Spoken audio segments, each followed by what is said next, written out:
গণভোটের আলোকে জনরায় বাস্তবায়নে গরিমসির প্রতিবাদে বাংলাদেশ ইসলামী ছাত্র শিবির ঢাকা মহানগর পূর্বের আয়োজনে আজকের এই বিক্ষোভ মিছিল পরবর্তী সমাবেশে উপস্থিত আমাদের একান্ত শ্রদ্ধা নেতৃবৃন্দ,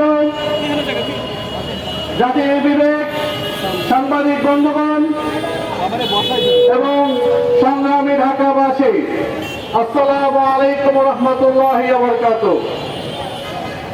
সংগ্রামী উপস্থিতি, আপনারা দেখছেন যে দলটি ক্ষমতায় অধিষ্ঠিত হয়েছে, তারা 51% ম্যান্ডেটকে সামনে নিয়ে তারা 70% ম্যান্ডেটের গণভোটকে অস্বীকার করছে।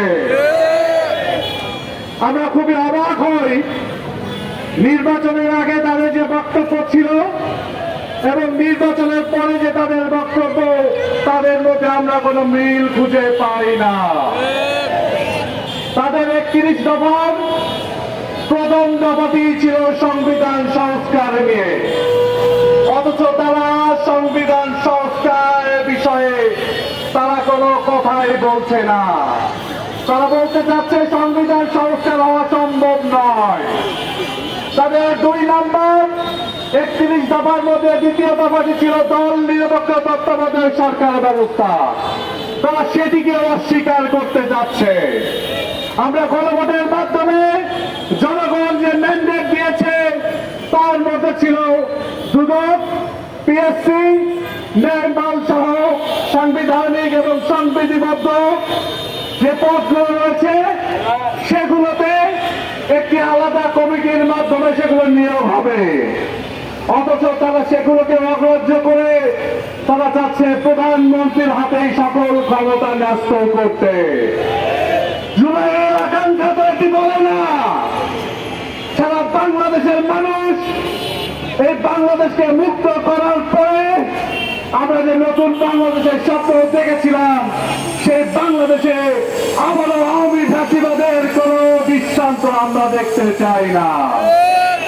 যে দলটি গুমের শিকার হয়েছিল, যে দলের প্রধান, সরকার প্রধান, যিনি নির্যাতনের শিকার হয়েছিলেন, তারা কিভাবে গুম কমিশন, মানবাধিকার কমিশনকে বাতিল করতে চায়?